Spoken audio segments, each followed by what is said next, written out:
We're on to learning unit number 3, which integrates both mindfulness and the integrative nursing principles.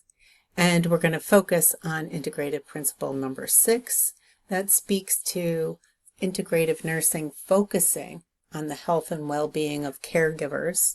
And that's both informal, but especially the formal caregivers we're going to focus on, us, healthcare providers, as well as those they serve, our patients. So we have we've gone over the topic, we have objectives. By the end of this unit, you're going to be able to apply the practice of mindfulness to build resiliency and to enhance well-being, and propose integrative nursing care examples based on the 6 integrative nursing principles that we're reviewing that can be implemented into your own practice. So then there are the required activities, but instead of reading through those, let's look at those individually. You're watching this video right now, and I like to share the definition that I found to be the best definition of mindfulness, and that comes from Dr. John Kabat-Zinn.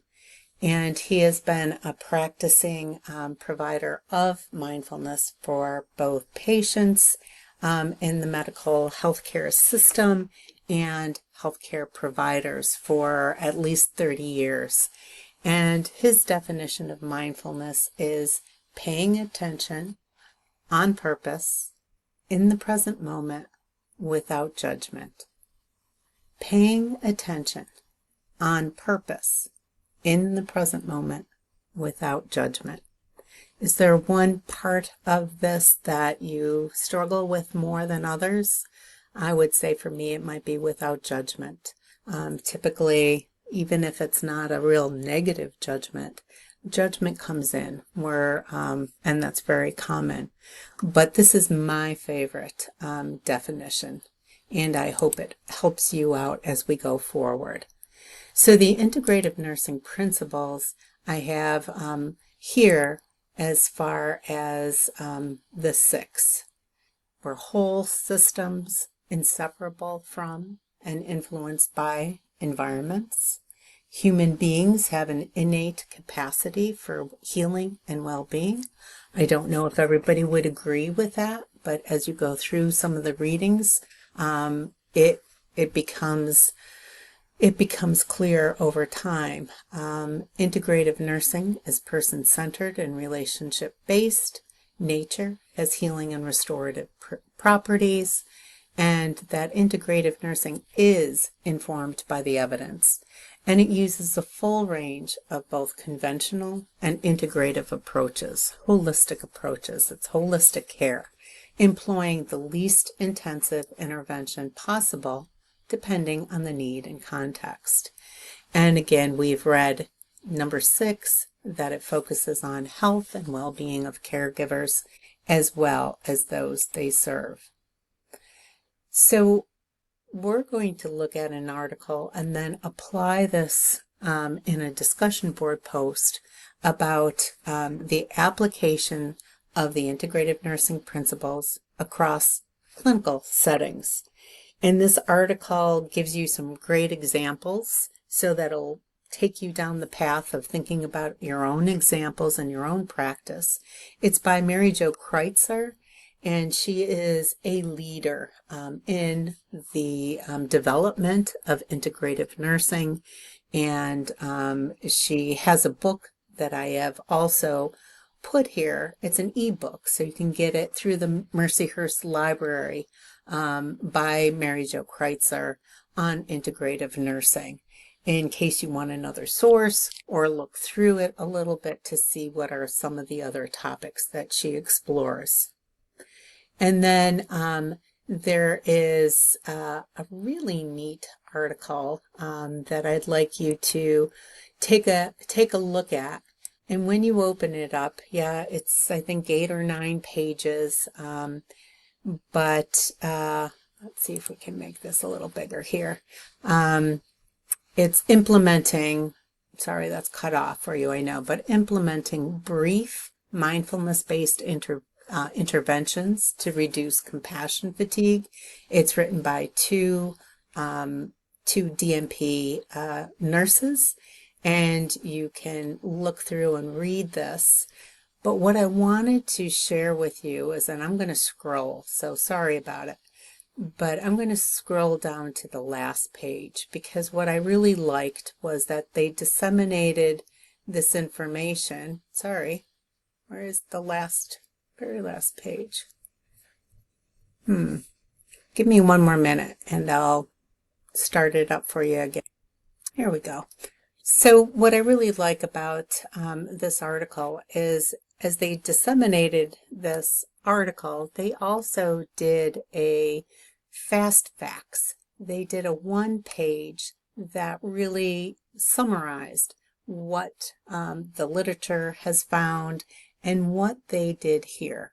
So they implemented brief mindfulness-based interventions in shift huddles, and then what their experience with that was and what outcomes they experienced. So you may want to start on this last page and review the fast facts of their research. And I know it will pique your interest to perhaps even go back and read the full article. But this is what I wanted to assure that you got to.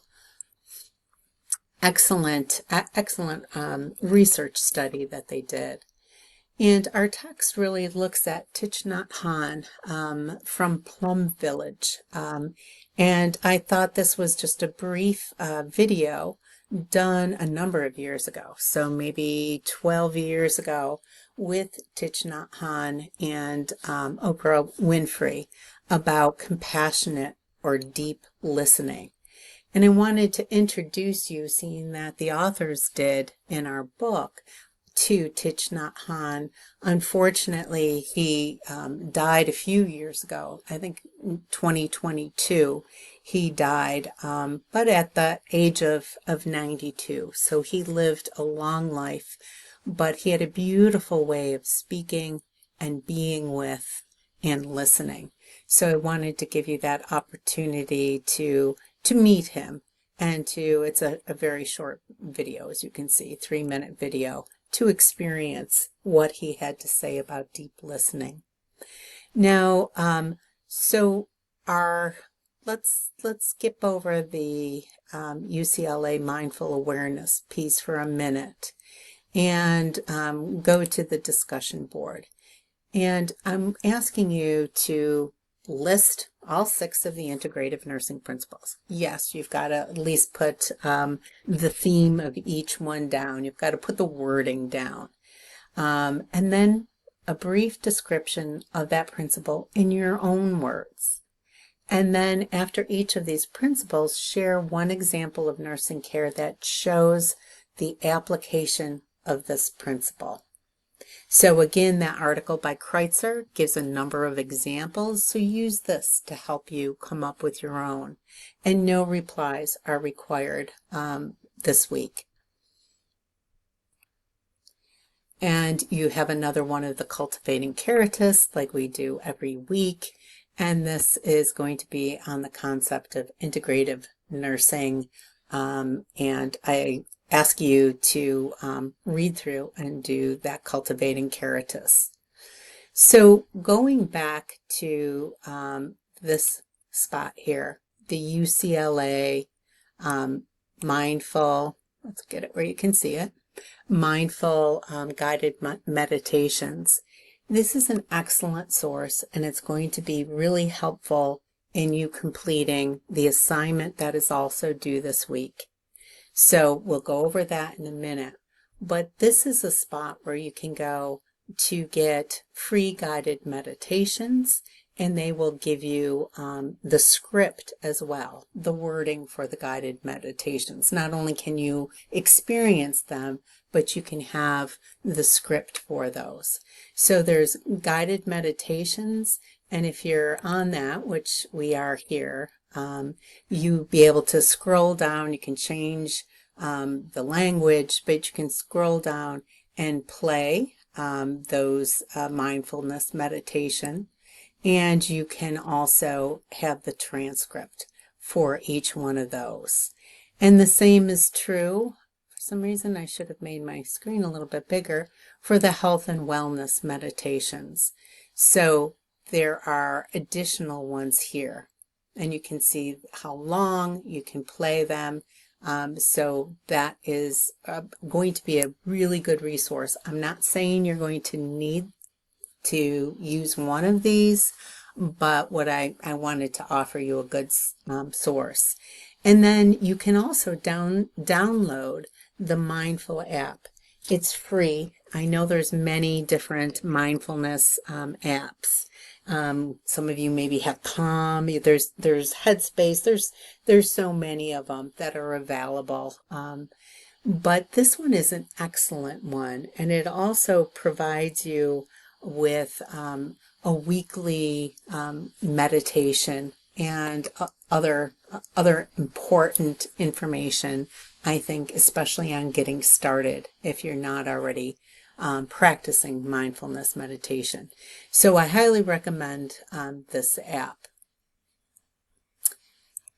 So why did I provide you with these meditations and a source for meditation? Because you are doing your leadership praxis number 1, your guided mindfulness meditation. And here is the Dropbox that you're going to put your link into. And I added it here. But to remind you where all the information is let's make our Unit 3 smaller here and go back to, we have 2 different learning assignment sections.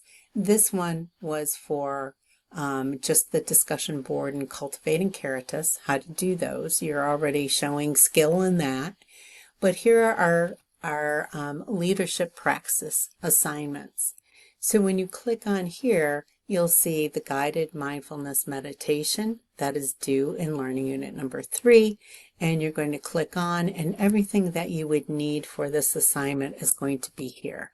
The Dropbox, where you're going to submit your final link from ScreenPal, how to use ScreenPal. And I do ask that you use ScreenPal. I know a lot of us have a lot of different programs that we like to use, but please get in the habit of using ScreenPal, because it is so nice to be able to share with others by just sending them a link. All the instructions are there for you, and they have been updated just in the past month. And your assignment is here. So I'll let you read through it if there's any questions, but this is the grading rubric. And you are going to be submitting a recording of a guided mindfulness meditation in your own voice. And you can do your own script or use a script that's already available, like I shared with you. Here are the points, and it goes over about the script, about using ScreenPal app, and record yourself as if you are guiding others through your mindfulness meditation. Must be of your voice, and just take it slow. Just take it slow. You don't have to race through. Background music is really helpful and assists in relaxation, but I really would like you to do it, and I said it is a necessary part of this recording. But if it's one thing that you just are stumbling over, then go ahead. I don't want your anxiety rising because you're trying to get the background music.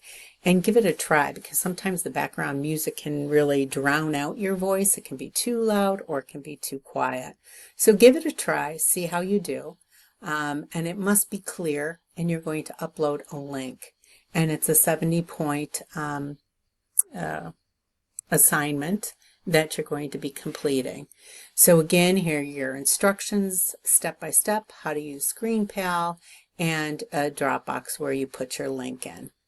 And thank you very much for reviewing this video and being a member of our MSN in Nursing Leadership and Education programs.